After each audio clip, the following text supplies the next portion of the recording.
अस्सलाम वालेकुम विवाद, कैसे हैं आप? उम्मीद है सब खैरियत से होंगे। आज मैं आपके लिए एक बड़ी मज़ेदार किताब लेके आई हूँ, गुबारे खातिर। और ये किताब अबू अल कलाम आज़ाद की है। अबू अल कलाम आज़ाद कहते हैं, कहा जाता है कि मौलाना के वालिद कसूर के करीबी कस्बे खेम करन के थे, लेकिन कलकत्ता चले गए। उससे क्या फ़र्क पड़ता है कि ये तो खूबी की कोई बात हुई ना। जिस शख्स के आबा अजदाद खेम करन के थे वो अबू अल कलाम बन गया। ये बुलंद रुतबा मिला जिसको भी मिल गया। सांगला में या कांदला में पैदा हो कोई अजीम आदमी बना तो इसमें बुराई क्या। ये किताब गुबारे खातिर मौलाना अबू अल कलाम आज़ाद की है। इस किताब को मौलाना ने किला अहमद नगर में लिखा था। उर्दू का शायद ही कोई अदीब या कदरदान होगा जिसने गुबारे खातिर का मुतालिया ना किया होगा।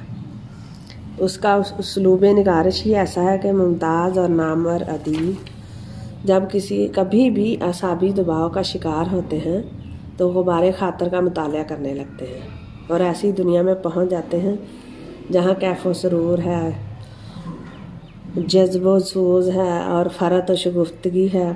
ये मुबालगा नहीं, हकीकत है। इसे पढ़ने में वाकई बहुत मज़ा आता है। ये बहुत मज़े की किताब है, तुसी भी एक दफ़ा ज़रूर ट्राई करो। ये किताब बड़ी कमाल दी है। ਇਹਨੂੰ ਪੜ੍ਹਦਿਆਂ ਹੋਇਆ ਬੰਦਾ ਹੱਸਿਓ ਬਗੈਰ ਨਹੀਂ ਰਹਿ ਸਕਦਾ। ਚਿਹਰਿਆਂ 'ਤੇ ਮੁਸਕਰਾਹਟ ਆ ਜਾਂਦੀ है। मौलाना साहब बहुत वक्त के पाबंद थे और मौलाना साहब ने अपनी किताब वक्त की पाबंदी के साथ ही लिखी थी। मौलाना एक ख़त में लिखते हैं, चाय और खाने के 4 वक्त हैं जिनमें मुझे अपने कमरे से निकलना पड़ता है और कमरों की कतार के आखिरी कमरे में जाना पड़ता है। चूँकि ज़िंदगी के मामूलात में वक्त की पाबंदी का मिनटों के हिसाब से आदी हो गया हूँ, इसलिए जहाँ भी औकात की पाबंदी की रस्म कायम है और तमाम साथियों को भी साथ देना पड़ता है। लेकिन सादी का हुनर भी हरीफ की नज़र में ऐब है। वो उसको या तो मुबालगे पर महमूल करता है या फिर उसको खुद सताई का नाम देता है। गोया अपने किसी ममदू में ऐसी बात पाई जाए तो काबिल सद सताइश और लायक तकलीद है, लेकिन चूँकि मौलाना में है और फिर उनके अपने कलम से है, लिहाजा काबिल मजम्मत है। हम इन 13 बातिन हासदों के जलने के लिए छोड़ देते हैं, लेकिन मौलाना से लोगों की अकीदत बहुत है, जवाब देना मुनासिब ख्याल करते हैं। जवाहर लाल नेहरू ने भी किला अहमद नगर से अपनी बहन कृष्णा हथी सिंह को खतूत लिखे थे। उनकी भी एक किताब शाया हुई थी, उनके खतूत की भी, जो उनकी वफ़ात से कबल शाया हुए। जवाहर लाल नेहरू लिखते हैं, जहाँ सब बड़े नज़्म व ज़ब्त की ज़िंदगी गुजार रहे हैं, मौलाना हैबतनाक तक वक्त की पाबंदी करते हैं।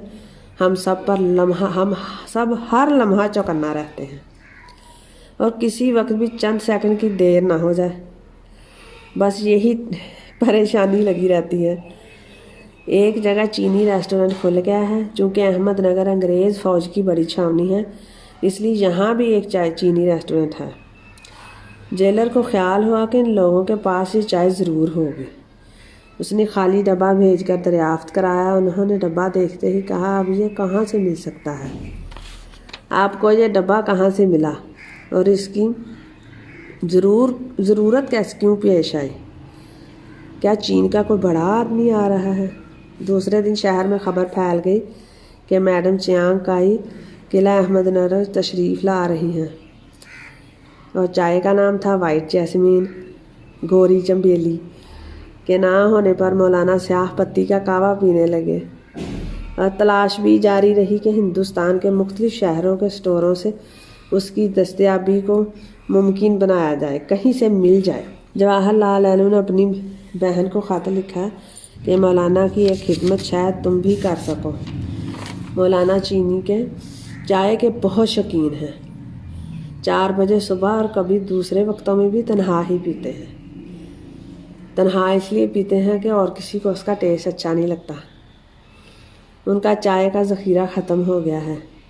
यहाँ ये चाय नहीं मिलती। मेहरबानी करके कहीं से भी एक डब्बा भेज दो। अगर चाय ना मिले तो उसके करीब तर कोई मिल जाए तो वही भेज दो। تو ایسا ہوا کہ من کی جدوجہد جو کرتا ہے وہ پا لیتا ہے۔ آخر چینی چائے مل ہی گئی، اور اس کی داستان مولانا کی زبانی سنیے۔ اس ویڈیو کا بقیہ حصہ اگلی ویڈیو میں دیکھیے۔ تب تک کے لیے مجھے اجازت دیجیے، اور اپنا بہت سارا خیال رکھیے، اپنے ارد گرد کے لوگوں کا بھی خیال رکھیے۔ اللہ تعالیٰ آپ کا حامی و ناصر ہو، اور اللہ تعالیٰ آپ کو آسانیاں دے۔